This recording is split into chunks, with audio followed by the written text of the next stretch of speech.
Ta-da! And welcome to Joseph's Model Railway and Toy Room. Thank you so much for watching. Again, just a quick bit of housekeeping.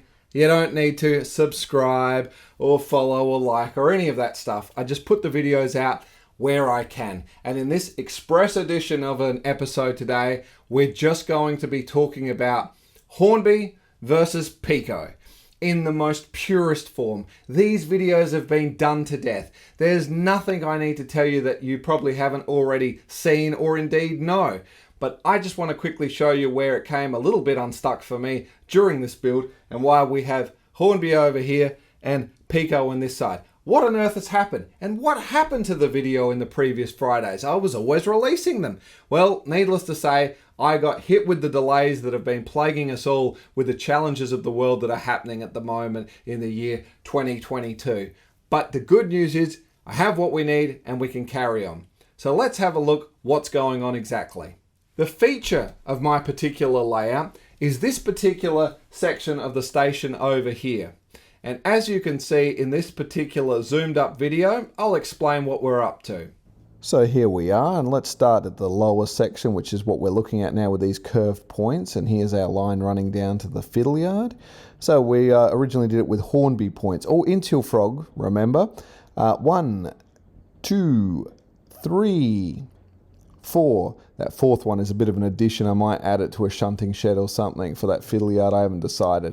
Now here's our feature part of the layout here, where we are going to come in with the 1, 2, 3, 4, and we come across to 5. Now we come in, that's a single slip there. So we now have a total of 11 points. If you're looking at the arrow saying that's the wrong way, well, you are right. If you are prototypically modelling this on a UK layout, this is my layout. My trains can go in either direction.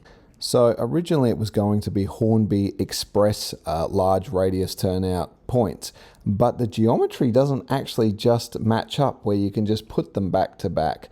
As a result, I went with the Peco ones because being the star of the show in this section, I did want to keep the big flowing sections of track, and Peco just has far more options for doing this, especially with the slip.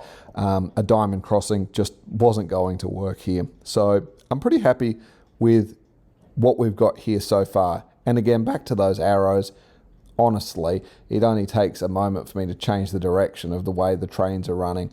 Why they're looking that way is I'm trying to recreate the iconic look that when a train pulls into the station, I can recreate that classic look we get from Thomas the Tank Engine during the opening credits. Right. So now that you understand what's going on there and why I'm going to need to use Peco over there, that was never going to be a big deal. I was aware that was going to be an issue. But the other part I didn't plan on, which I was more than happy to stay with my Hornbys, is where we can have a look what's happened.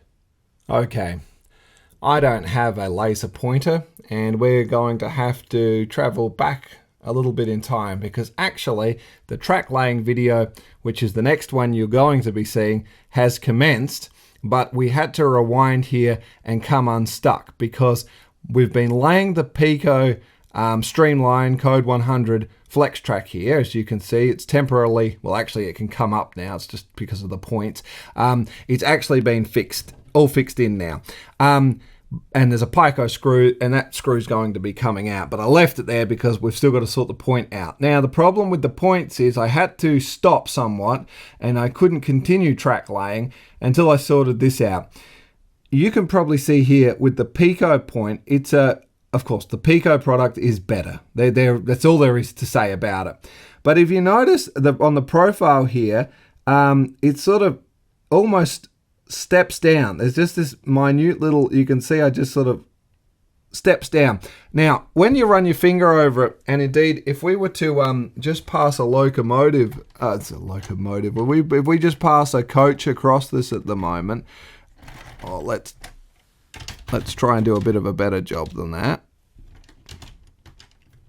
We pass a coach over it.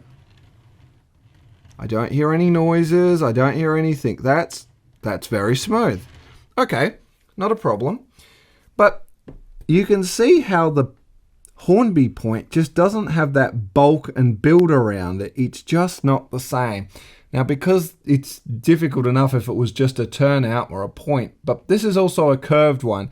So I think for the consistency of just looking right, because even once this is ballasted, that's hard not to just notice that immediate difference between the two sort of profiles, so to speak, on that, or the amount of material that's used to make that particular track.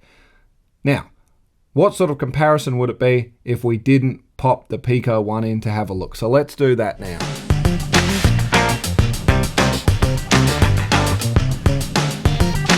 Now, again, we're not going to put a fish plate on here at the moment because this other section of track here hasn't been fixed down or anything yet. And the important thing was I want to get the points fixed in and laid first before we can carry on, because I need to make sure that those turnout motors and everything are in exactly the right spot. But my point is, if we just sort of loosely sort of shimmy this point into position, you can see that where's my little pointer gone?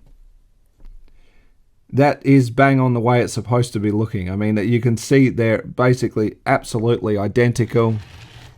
Again, there was never an issue with it rolling past in the first place, but from a look, it looks like it's, that same ribbon of steel that we're looking for there. So that's the whole point.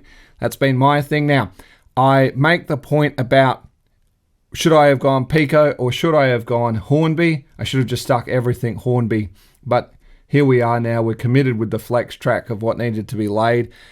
I can't help but feeling there should be a disclaimer at the end of this video, sort of where they say no animals were harmed or anything like that. Look, while we're going to need the Pico side, this is not a lost cause and it will not be wasted. We'll certainly be able to facilitate stuff in the fiddle yard, and I wouldn't worry too much about that. Another interesting thing of note here, when I was working on that particular junction that we're working on with those curved points, was the fact that when finally, because everything else has been sitting here for the past month, I'd just been waiting on these two, and it's a long story, I won't bore you with the details. But exactly my scenario is actually presented in a tremendous diagram on the back of the points there. So, needless to say, you don't get that with you don't really get them with the Hornbys, I'm afraid. Score one again for Pico. Look, I'll be honest though, I will stick by it. I have absolutely no issue with the Hornby stuff at all. I think the build quality for the average person like me running the locomotives, I'm not an exhibition. I am not running these things for 400 hours a month or anything like that. It's just when I do. Any of my locomotives will be lucky to get, 10 to 12 loops every 6 to 12 months at best. So we're just going to enjoy everything we do. Well, that's it. I told you it was going to be a short one. There's really not much more to say. As you carry on with the next video that talks about laying the track down, you'll pretty much get all the answers you need about Pico versus Hornby from my honest opinion. We're committed to where we are now. The videos will carry on, and I look forward to seeing you in the next one. Stay safe. Toodles.